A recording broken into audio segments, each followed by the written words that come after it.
행정수도 관련해서 좀 말씀 듣겠습니다. 행정수도라 하면 대통령 집무실, 국회 본원 이것이 위치하는 곳이라고 볼 수 있겠죠. 네, 그렇습니다. 이번에 이재명 대통령께서는 행정수도 이전에 대해서 사회적 합의를 거쳐 추진될 것 이렇게 말씀하셨습니다.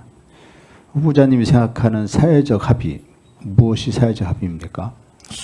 사실상 과거에 행정수도 이전을 둘러싸고 국민 간에 또는 지역 간에 약간 논쟁도 있었고 그 결과 이 관세헌법에 의해서 수도 이전은 문제가 있다라는 결론이 한번 난 적이 있어서 아마 대통령님께서는 이 문제를 본격적으로 행정수도 이전 또는 그 내용을 규정하는 것으로 보여지는 국회의사당의 의장실 및 대통령 집무실의 이전을 포함하는 것으로 실제 실행하려면 최소한 헌법 개정에 준하거나 또는 그것을 안 해도 일정한 특별법으로 처리해도 좋다라는 정도의 사회적 공감대가 있어야 하는 것이 아니냐라는 판단을 하고 그런 표현을 쓰셨을 것이다라고 생각합니다.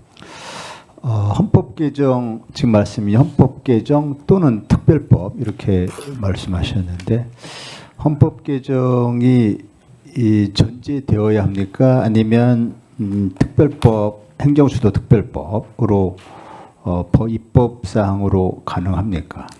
저는 그것은 그야말로 사회적인 합의의 결과라고 보는데요. 어제 황운하 의원님께서 말씀 주신 것처럼 헌법 개정의 절차법을 하든 안 하든 이미 정치권에서 헌법 개정 논의를 하자는 일정한 공감대가 있지 않습니까? 그것을 하는 과정에 행정수도 문제가 포함될 수도 있고 아닐 수도 있기 때문에 그것을 연동해서 보되 만약에 그것이 병행적으로 처리돼야 되는 것이라면 그와 연관해서 아마 법으로 갈 것이냐 아니냐를 판단해야 될 것이다 이렇게 생각됩니다.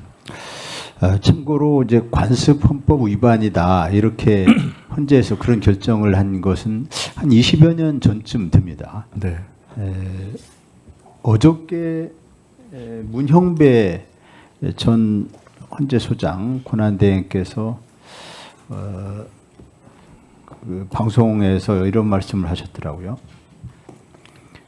국회에서 관습이라는 건 관습헌법에서 관습이라는 건 말 그대로 관습이고 국회에서 3분의 2 이상이 동의를 했고 대통령 후보가 행정수도 이전을 걸고 당선됐다면 그 관습은 폐지된 것.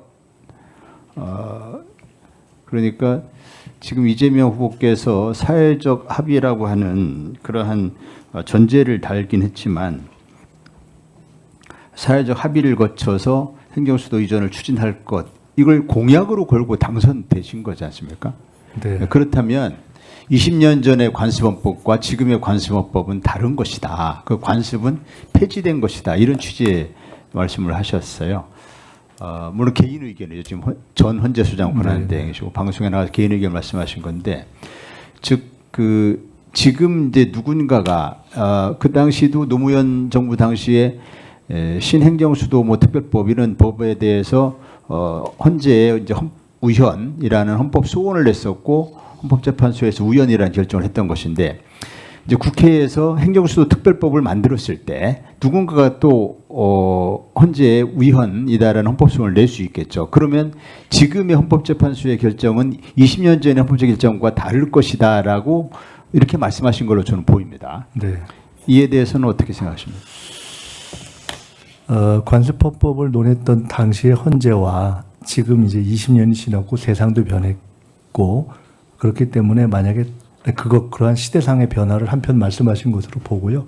또 한편으로는 일종의 대통령 공약을 미국식으로 얘기하면 포괄적 위임, 맨데이트를 포괄적 위임한 것으로 볼 수 있지 않느냐라는 것으로도 논지를 주신 것으로 보는데 사실은 그에 대해서는 대통령의 공약을 내걸고 당선되는 것을 포괄 위임으로 볼 수 있느냐에 대한 논란이 있는 것도 아시지 않습니까? 그래서 명료하게 하려면 그러나 일정한 토론을 거쳐서 적정한 법적 마무리를 지어주는 것이 더 좋지 않을까 이렇게 생각이 됩니다. 네.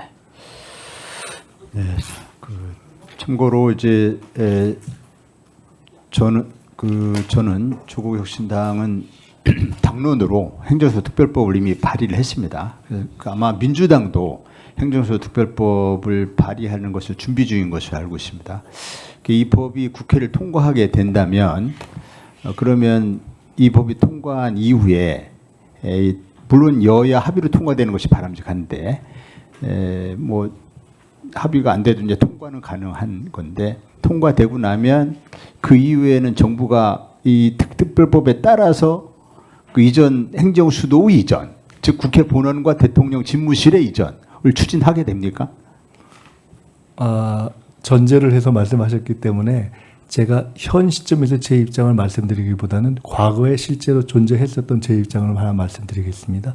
과거에 한 해, 두 해 전에 저는 국회의원으로서 세종이사당을 조기 건립하고 그것을 세계 최고 수준의 것으로 가고 할 수 있다면 서울과 세종을 나누지 않고 하나로 가고 대통령 집무실도 최고 수준으로 하는 것이 맞다라는 적극적인 사고를 가지면서 입장을 전개했던 바가 있습니다. 개인으로서는 그런 소신을 갖고 있었다라는 말씀을 드리는 것으로 대체해도 좋지 않을까 싶습니다. 어저께인가 그 국정기획위원회에서 검찰 업무보고가 또 중단됐더라고요. 취소됐는지 중단됐는지 어쨌든 업무보고가 이루어지지 못했는데요.